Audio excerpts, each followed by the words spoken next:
ప్రభునందు నాకు అత్యంత ప్రియమైనటువంటి వాళ్ళారా, మన ప్రభువును రక్షకుడైనటువంటి యేసుక్రీస్తు వారి యొక్క శుభనామములు మీ అందరికీ నా హృదయపూర్వకమైన శుభములు వందనములు తెలియజేస్తున్నాను.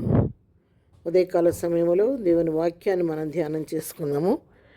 ఈరోజు వాక్య ధ్యానము కొరకు మనం తీసుకున్నటువంటి లేఖన భాగము రోమీలకు రాసిన పత్రిక 8వ అధ్యాయము 28వ వచనం చదువుకుందాం. దేవుని ప్రేమించే వారికి, ఆయన సంకల్పం చొప్పున పిలువబడిన వారికి మేలు కలుగుటకై సమస్తమును సమకూడి జరుగుచున్నవి. ఆమేన్. దేవుని నామమునకు మహిమ కలుగునుగాక. ఇక్కడ శ్రేష్టమైనటువంటి మాటలు రాయబడ్డాయి. దేవుని ప్రేమించేవారు ఎవరైతే దేవుని ప్రేమిస్తారో వారి జీవితాల్లో దేవునికి మొట్టమొదటి స్థానం ఇస్తారో, దేవుని మీద ఆనుకోవటం నేర్చుకుంటారో, దేవుని ప్రేమను అనుభవపూర్వకంగా అనుభవిస్తూ ఉంటారో, అలాంటి వారికి సమస్తమును సమకూడి మేలు కొరకు జరుగుతాయంట. అంతేకాదు, ఆయన సంకల్పం చొప్పున పిలువబడిన వారికి కూడా మేలు జరుగుద్దంట.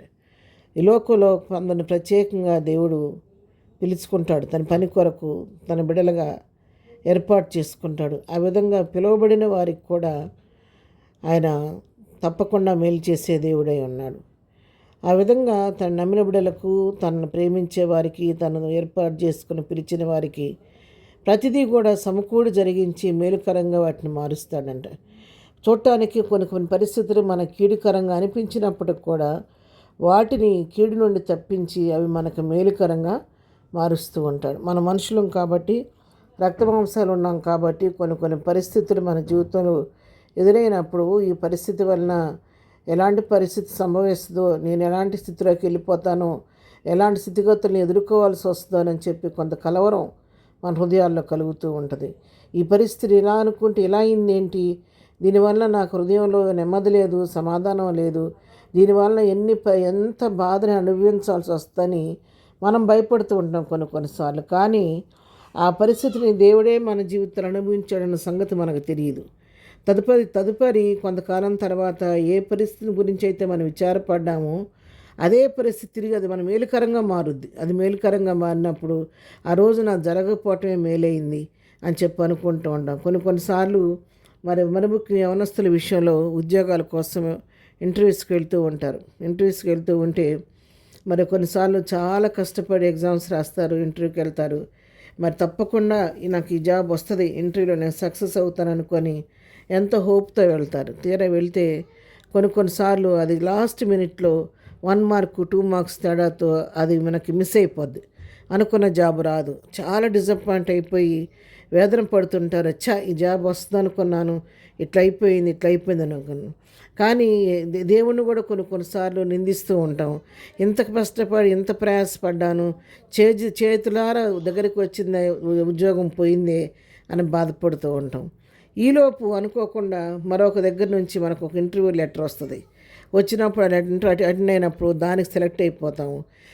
తర్వాత ఆలోచించుకుంటూ జరిగేది ఏంటంటే, ఏ ఉద్యోగం అయితే మనకు పోయిందనుకుంటామో దానికంటే శ్రేష్టమైన ఉద్యోగాన్ని ప్రభు మనకు అనుగ్రహిస్తాం. అప్పుడు అనుకుంటాం, ఆ రోజు నా ఇంటర్వ్యూలో నేను మిస్ అవ్వటమే నాకు మంచిదయింది, ఆ రోజు తొలగిపోవటం వల్ల ఇంతకంటే మంచి జాబ్ నాకు వచ్చింది. ఒకవేళ ఆ రోజు నేను ఇంటర్వ్యూలో సెలెక్ట్ అయ్యి ఉంటే ఆ జాబ్తోనే నా లైఫ్ సరిపెట్టుకునేవాడిని, అంతటితో ఆగిపోయేది నా కెరీర్. కానీ ఈరోజు నేను అది మిస్ అవ్వటం వలన దేవుడు ఇంతకంటే మంచి జాబ్ నాకు ఇచ్చి నా జీవితంలో ఉన్నతమైన స్థితిలో తీసుకొచ్చాడని అప్పుడు జరిగిన దాని గురించి తలపోసుకుంటూ ఉంటాం. ఎందుకంటే మనం జీవితంలో కొంతవరకే చూస్తాం, కానీ దేవుడు మన అంచుల వరకు చూసే దేవుడు కాబట్టి ఆయన ప్రతిదీ మనకు మేలుకు చేసే దేవుడు, మేలుకరంగా మార్చే దేవుడు. అలాంటి దేవుడిని మనకున్నాడు కాబట్టి దేని గురించి చింతించొద్దు, దిగులు పడొద్దు.